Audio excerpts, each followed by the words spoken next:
At least we didn't go to overtime. That's the first thing I told the guys when we got back to the locker room. Listen, we're in March basketball right now, basically. We played a team that's, is well coached and as well disciplined as a team in the country, and they make it very difficult to score. And we made it about defense this week. We felt like for us to start playing better, and we feel like when we play well, then we have a chance to beat anybody. And we just hadn't been playing well, and it really surrounded around our defensive investment, our emotional, mental, and physical investment defensively. And I felt like for about 25 minutes, that was as good as it's been in the last month. I thought it took a step back. That's why I called some timeouts a little bit earlier than I normally do. Utilized our zone a little bit more tonight, our 1-3-1. I thought we got it back to where we needed it the last final 2.5, 3 minutes of the game.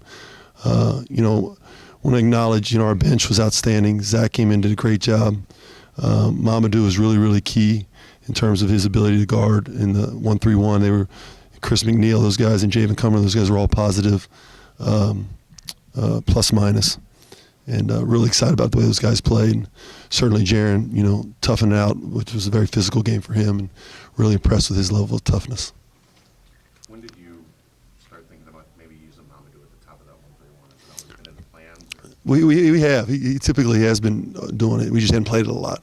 We're a little undersized in the post now, so we have to make some adjustments in terms of our personnel management of how we play. And Ichinukwe is an elite post player in this league, and the physicality that we need to have put a little bit more emphasis on him. We did that this game.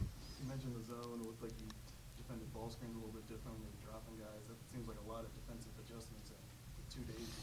Yeah, we didn't make a ton of. We did make some adjustments, ball screen wise, but not a ton. Our philosophy is with our system is it's flexible to game plan. There's game plan adjustments, but it's all small tweaks, and those guys are aware of usually the tweaks and what needs to be done. You recall the last time you were able to relax before the buzzer of basketball game? I don't. I thought about it today about how nice that would be to be able to do.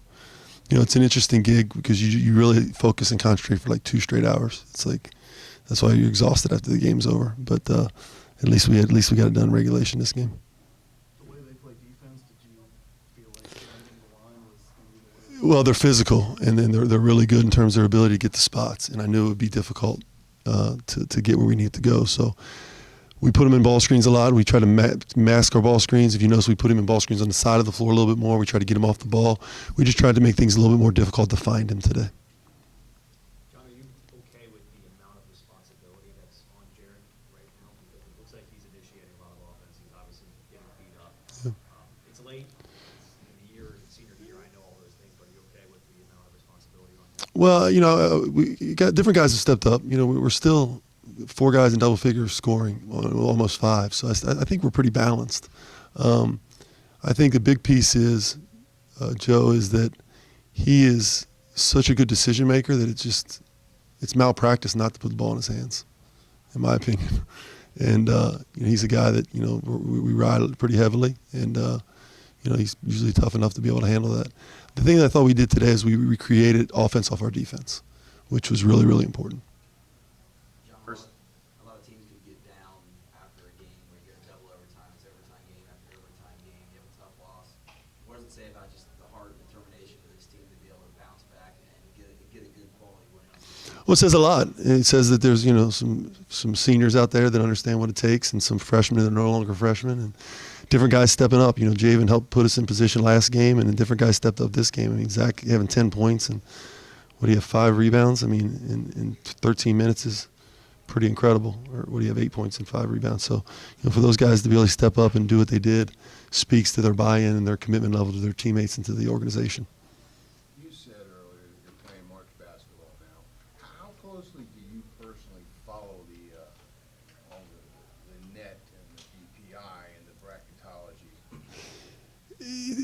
Not a ton. I mean, it depends if it's an off day, I may look at it more. I mean, to be honest, but I mean, I'm aware of it. But we've got people that kind of keep me up to date on it. The bracketology is guessing, in my opinion, right now. So, I look at the net in terms of the quad stuff. I'm aware of what our quad wins are, and what that means. But at the end of the day, I've told our guys, we're not going to hide our head in the sand and say we don't know what's going on, but it doesn't impact your ability to play well or your ability to execute a game plan just because you know what's going on with other teams.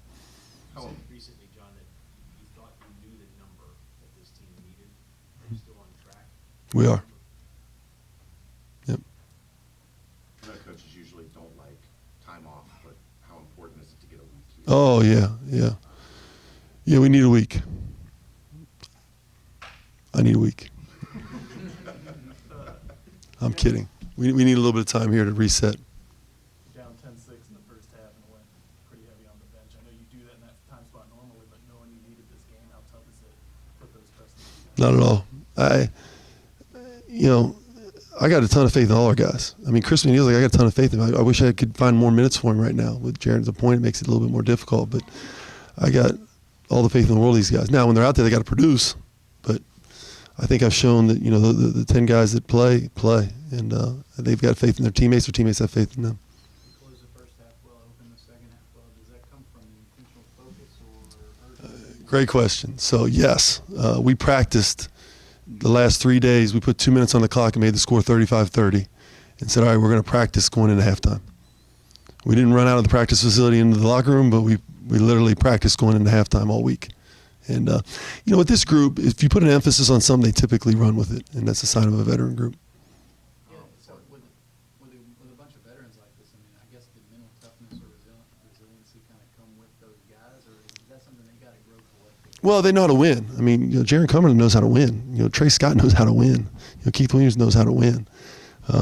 This coaching staff knows how to win. I mean, these guys understand what it means to win. I mean, there's a lot of winners in that locker room. And, that was before I got here. And those guys understand that. So I think that shows up in certain spots.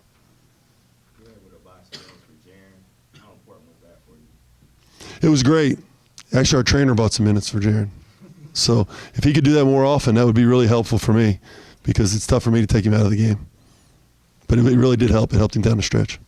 Will you ever talk with Mamadou about the crowd baiting him into taking shots? Or Oh, that's not what happened, was it? He was 1 for 1. yeah. He's 2 for 2 against Wichita. Passed it up the first time. And He did. It wasn't a good shot the first time. It was a good shot the second time. You matched them on the boards, beat them in the paint, beat them second chance points. I know that can be a big focus for you guys. I thought we did a great job on him. I thought Chris did a really good job. We changed our coverage on him. I thought guys were just more intentional, more focused than him. I tell you what, this post play in this league is as physical as I've experienced. I mean, it's extremely physical, and it's extremely physical. That was your 100th career win, by the way. That's Nice to get that, no. I mean, I got tremendous. Obviously, he coached me, so there's a personal relationship involved there, and we were talking before the game. This is the first game my dad hadn't been able to make, and he was disappointed to get a chance to see him. So, it's great. Wins like that just a testament to the players and coaches you've coached with, and you don't win games without really good players and really good coaches. So, he's got like 500 of them. So, Anything else? thanks, guys.